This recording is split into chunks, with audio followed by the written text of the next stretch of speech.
Well, good morning, everybody. I'm delighted to have a chance to be here in Austin with these great local leaders and discuss the open enrollment possibilities for the new marketplace in Texas, which open on October 1st. We are eager to have discussions with Texas about a program that could look uniquely Texan.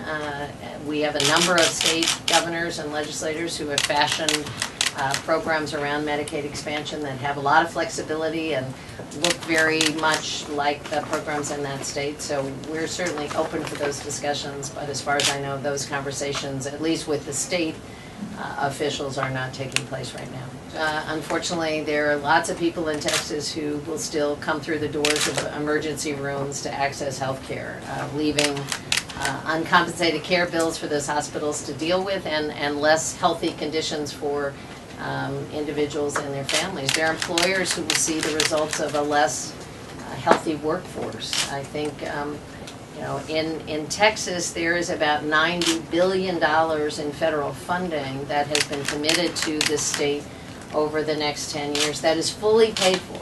It doesn't add a dime to the deficit. It is fully paid for as part of the Affordable Care Act.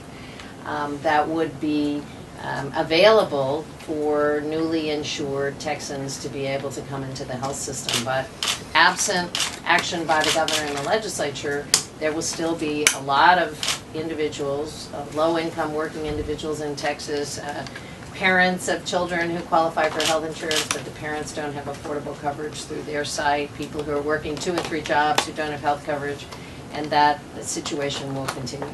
We do not have final rates for the state marketplaces that are being operated by Health and Human Services yet. They'll be available by the end of September.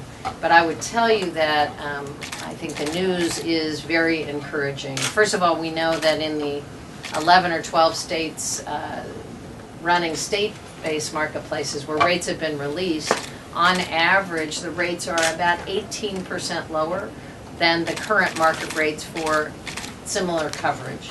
Competition seems to be working well. I think people will have a lot of choices. They'll be able, for the first time ever, to look at a website or have help from a navigator to compare plans side by side. They will never again be locked out because of a pre-existing condition.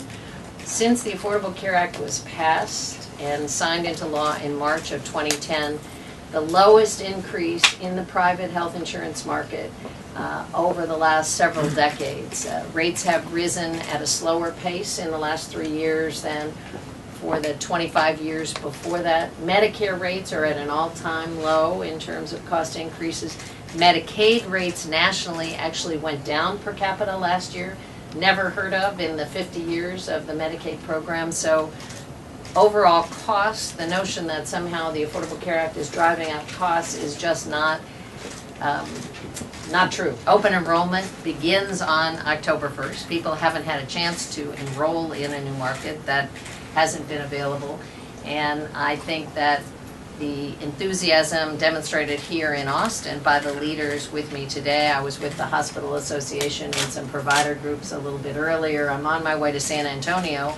Indicates that there is a lot of enthusiasm for people who have not had an opportunity to have affordable coverage through their employer, who are eager for open enrollment to begin.